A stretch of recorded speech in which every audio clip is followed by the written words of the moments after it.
It's time we start talking about how your homestead is a money pit. On this episode of the Holistic Homestead, I'm going to break down the numbers and tell you why what you're seeing on social media as super inspiring is not all realistic. But first, make sure to hit that subscribe button to my channel for more health and homesteading, and check out my supers and memberships for more support. Let's dig in. The first thing that I should say when homesteading is you go into this assuming that you're replacing costs that you typically would have outside of the home. Vegetables at the grocery store, milk, all the byproducts you can make with your vegetables or herbs or milk. Eggs are a big one. I remember when egg prices were soaring and everybody was so proud of their free eggs that they get. But there's really more to it because most homesteaders are not financially literate. We're not looking at the numbers to decide whether or not we should move into this lifestyle. We're doing it out of love and passion. And so what happens is we get into this dreamscape of building everything out with all these assumptions and not actually breaking down the math. And that's exactly what I've done. And it really isn't looking so good. We'll start with the vegetable garden.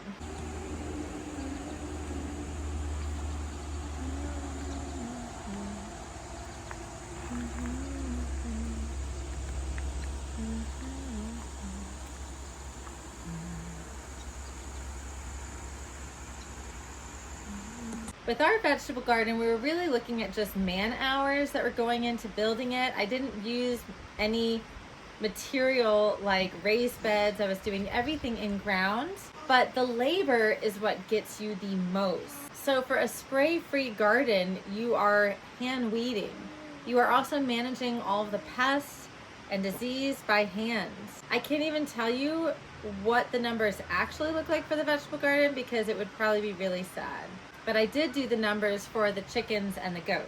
Now for the chickens, we have about a dozen chickens now. They fluctuate their egg laying in the year depending on seasonal changes. They can stop laying if there was a hawk attack or some other sort of predator attack. So you can't assume that you're going to get one egg a day, which is the average when they are laying usually. We give them a standard pail of food almost filled to the top for a dozen chickens and 2 geese every day. And we go through a 40-pound bag about every week and a half.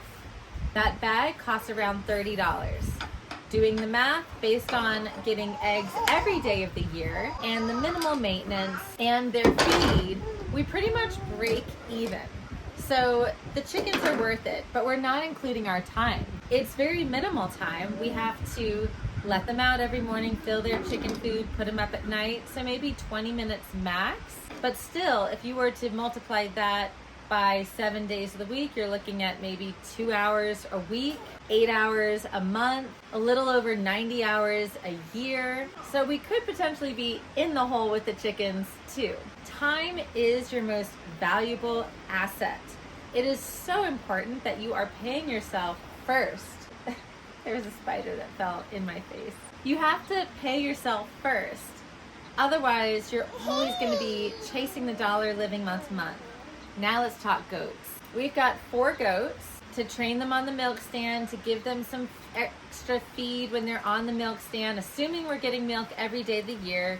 We're going through about a bag of feed every week and a half. Again, about the same price for that feed, and it's organic. Considering we're getting a little less than a quart of milk every day for 1 goat, assuming we're getting that every day of the year and occasionally selling some at average standard prices, considering the vet costs, homestead sitting if we have to go out of town, but not including our time, which is more like an hour every day, we're looking at $3,000 to $4,000 in the negative every year. And that's just for 3 or 4 goats, 2 females, ideally in milk every day of the year. This doesn't mention the heartache and the stress.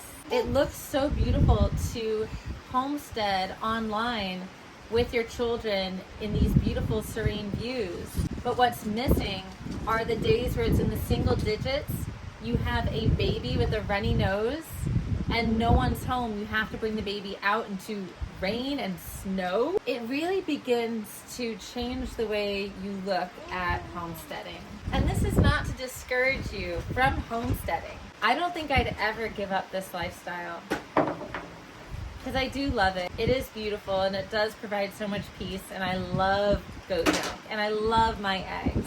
But it does bring up the question, how can I be supplementing my income? How can I avoid burnout on the homestead and instead be looking at ways to make money more passively and enjoy my homestead? I'm curious about the stock market, about bonds, about trusts, about how I could be more financially literate. Cryptocurrency is interesting. What about real estate? There's so many creative ways to get into investing. It seems like a much smarter path. And aside from living, it seems to me that there are much smarter ways to make money work for us instead of vice versa. And this is not something that we're taught in school. So this is what is really captivating me at this time, is how can I manage my money more wisely? How can my money work for me? How can I work my homestead into a business where I'm paying myself more than minimum wage? Just straight up paying myself. I'd love to know your thoughts. Please comment them below. And if you enjoyed this episode of The Holistic Homestead, make sure to like this video and subscribe to my channel for more health and homesteading content. And don't forget to check out those supers and memberships for more support.